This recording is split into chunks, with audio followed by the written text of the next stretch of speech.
Who are you? I'm not talking about your name or your occupation. I'm talking about something bigger, something deeper. Dude, have you noticed how if you go into a Chinese restaurant and you look at the internal decor, there's not much there, is there? Everything is put together like they don't give a shit. There's like some calendar from the 1980s there with some sort of a flower and it says love. Often the ambience just isn't important in these restaurants. Why does this happen? Why does it happen? My dude, they save the prime cuts for their own race. 厨房生切菜不忘练功。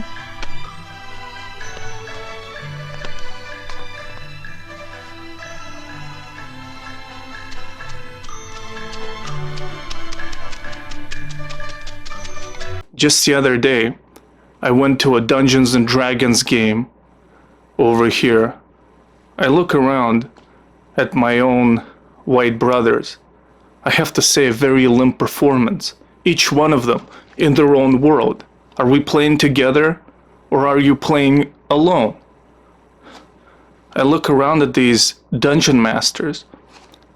Can't help but ask a question. Can they prevent a Swedish girl from meeting that inevitable rape?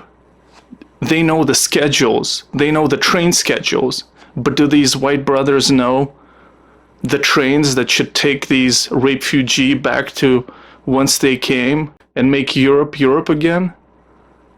Now this I'm sure happened to all of us. Happened to all of us at some point. Maybe you find yourself at a bus stop or at some other intersection of races, and you see a black man there and you nod and kind of look away. Maybe he's a ghetto hipster. Maybe he's some sort of a hoodlum. Who knows? Well, not you, because you're looking away at the squirrels. Where are the fucking squirrels? Where are the fucking squirrels, dude?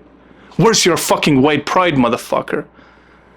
Why don't you straighten up your shoulders and just say bye, Felicia, to this beta awkwardness? You really have to strut around the bus stop there, my man. Just kind of straighten out.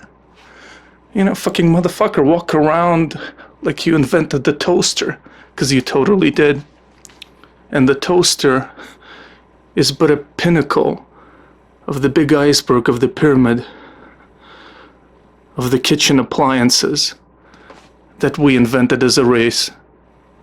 Am I saying that white people invented everything?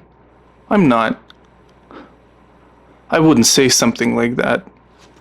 But what we haven't invented, we perfected and polished. Was there hip-hopping and rapping around before Marshall Mathers came to the scene? Yeah, there was.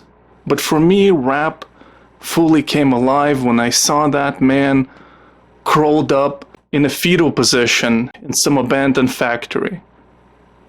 This is what it's about. Rapping about things that matter. Like how his mother wasn't the real mom. The way she treated him. It's almost like she literally wasn't his mother. Maybe she's not his mother. And he's been deluded because she really treated him like shit. Eminem's mother. What is wrong with her? These tracks really touched me. But also, his long-term girlfriend and the mother of his child, Kim, also hurt his feelings. Also had no regard. Just completely, like, it sounds like she was like whoring around from these raps. She's just a completely disrespectful slut, this Kim. And these are the types of feelings that really kind of put me into the zone, where I can really kind of, these are the kinds of beats that I can really bounce to fucking completely out of rhythm You know, fucking bouncing around, motherfucker, like I've just been poisoned by the Putin regime and I'm having a fucking seizure. I'm gonna foam at the mouth. These are the things that make life worth living, I think.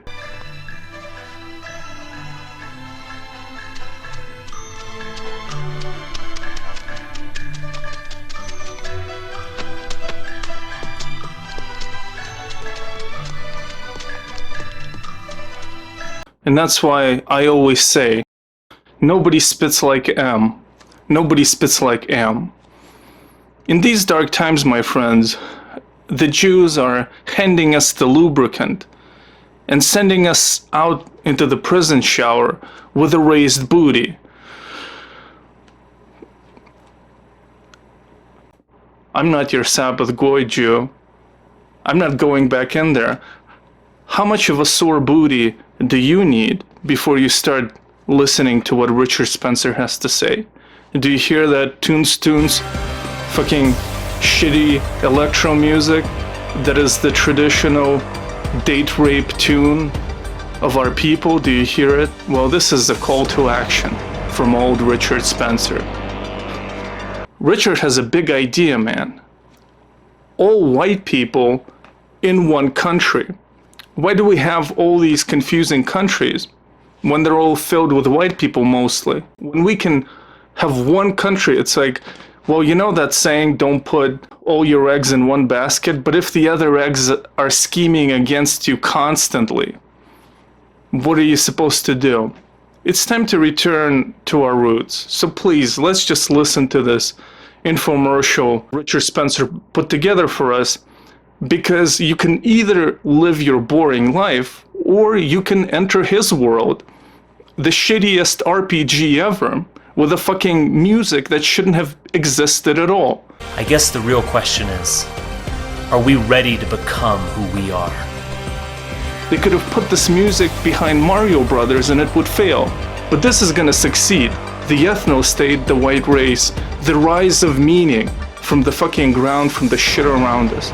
Let's listen to what Richard Spencer has to say. After all, he did borrow his grandpa's suit for this. Let's see what he got.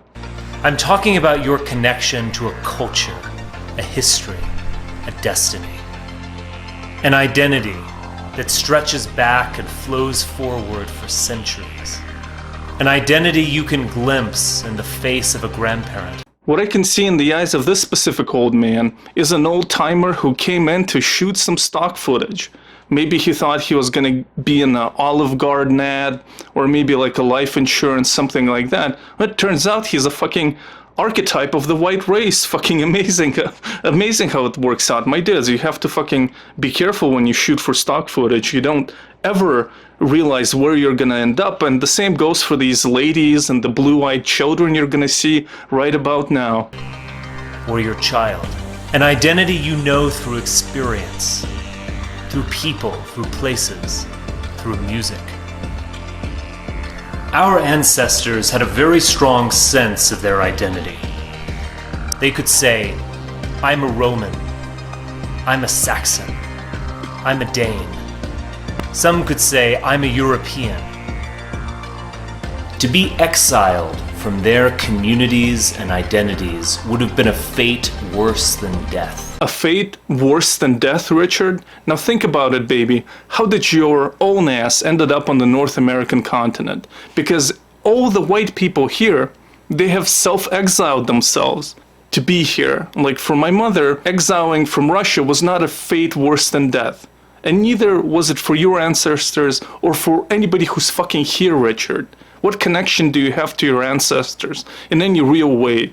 You're just a fucking generic white person here in America. I'm not saying that this is a horrible thing, but the point is that all white people here, for the most part, have completely over generations lost touch with their ethnic identities. So it doesn't seem like it was a fate worse than death. Today, we seem to have no idea who we are. We're rootless. We've become wanderers. Perhaps we'll also become seekers. We're often told that being an American, or a Briton or German or any European nationality, is about being dedicated to a collection of abstractions and buzzwords. Democracy, freedom, tolerance, multiculturalism. But a nation based on freedom is just another place to go shopping. It's a country for everyone, and thus a country for no one. It's a country in which we ourselves have become strangers. People on the far right and the far left, they're really great at this. They really are great at shitting at bourgeois life. They just say, look at all of this, and they have a point. Bourgeois life, this middle class existence most of us lead, it's really fucking boring. You do really fucking go to the mall, buy some shit on Amazon, watch a bunch of dumb shit on YouTube and elsewhere, and that's the kind of the duration of your life. Hook up with some girl or guy, fucking quote the same movies everybody else is quoting, being defined by mass media. All of this is definitely shitty, but that's the best humanity has been able to accomplish. There really is infinitely worse things than having a country that's a place to go shopping. You know, like my grandmother grew up in the Soviet Union during World War II and had to dig up fucking frozen potatoes as a child from the field to eat. And that was no place to go shopping. A lot of meaning around, a lot of opportunities to die for different things, a lot of interesting things going on. Well, maybe this stasis of middle-class existence isn't so bad if you find meanings just for yourself, as opposed to encouraging this giant fucking herd of humanity that has trampled others and trampled itself as well in its quest for meaning.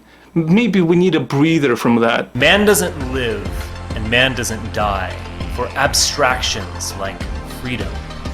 Man lives and dies for a homeland, for a people and its future, for beauty, for the power of being part of something bigger than oneself. Now the lady you just showed us, lazing around in the field, holding some sort of a flower, what is it that she's thinking about that's bigger than herself? I mean, I doubt it's anything bigger than starting her own makeup tutorial channel on YouTube. It doesn't seem like this is the appropriate image there. And aside from that, yeah, men have died for their homeland. Over 60 million people died in World War II. I believe over 30 million in World War I. Oh, they were dying for their homeland. Of course, a homeland, a concept that you have some intrinsic kinship with millions of strangers who occupy the same geographical space as you do and share your culture. Oh, there's nothing abstract about that. That's something worth dying for. Millions and millions of people. Wouldn't it be better that people would choose to die to the extent that they would choose to die for anything at all? For something more abstract and universal than their country, right or wrong, Richard? Maybe this is not something to fucking celebrate. Who are we? We aren't just white. My rims never spin, to the contrary, you'll find that they're quite stationary. White is a checkbox on a census form. We are part of the peoples, history, spirit, and civilization of Europe. This legacy stands before us as a gift and as a challenge. For what our ancestors took for granted, we must discover, we must renew. Some might say that this task is impossible.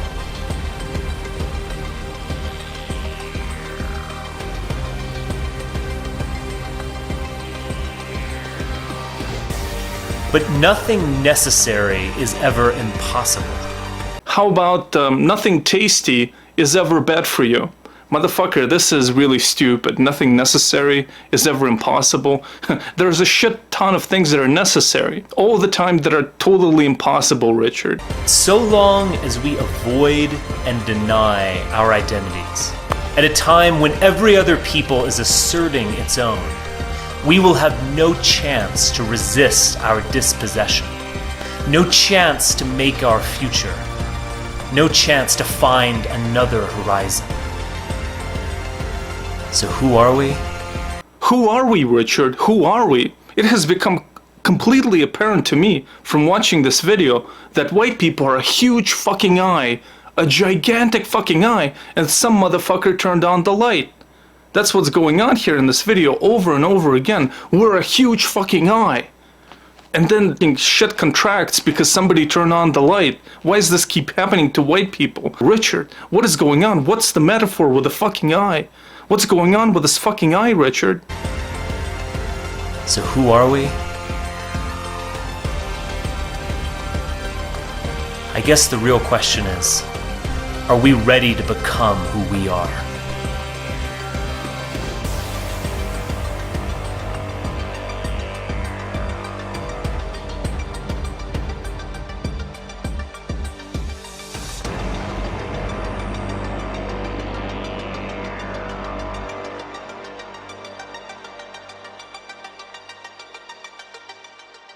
My dudes, my homies, my ninjas. With our own 2 ears, we heard the music.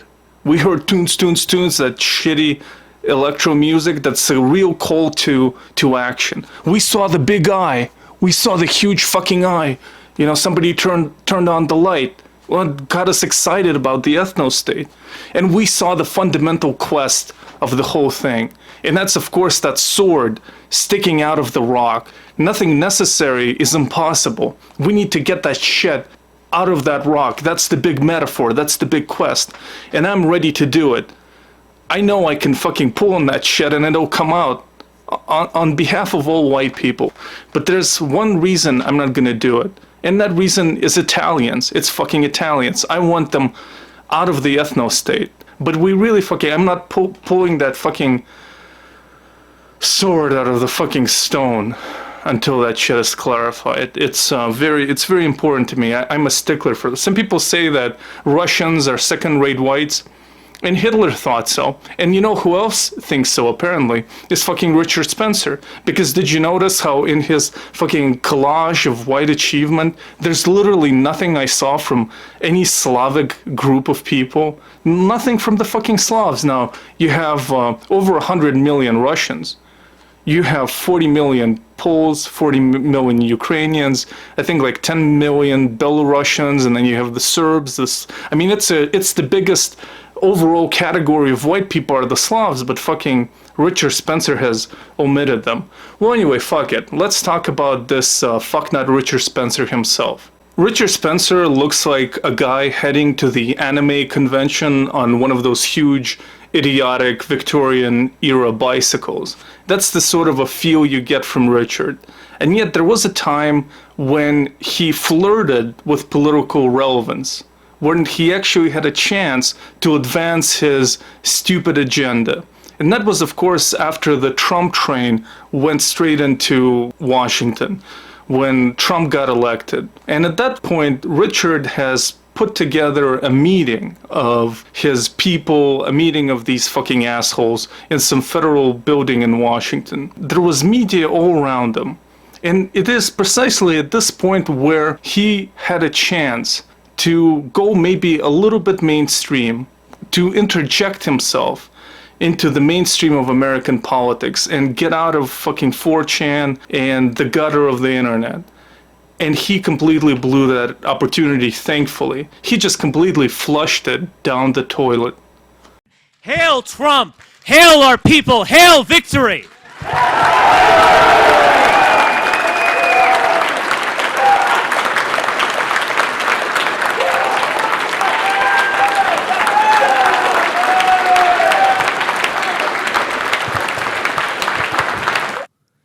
No one will honor us for losing gracefully. No one mourns the great crimes committed against us. For us, it is conquer or die.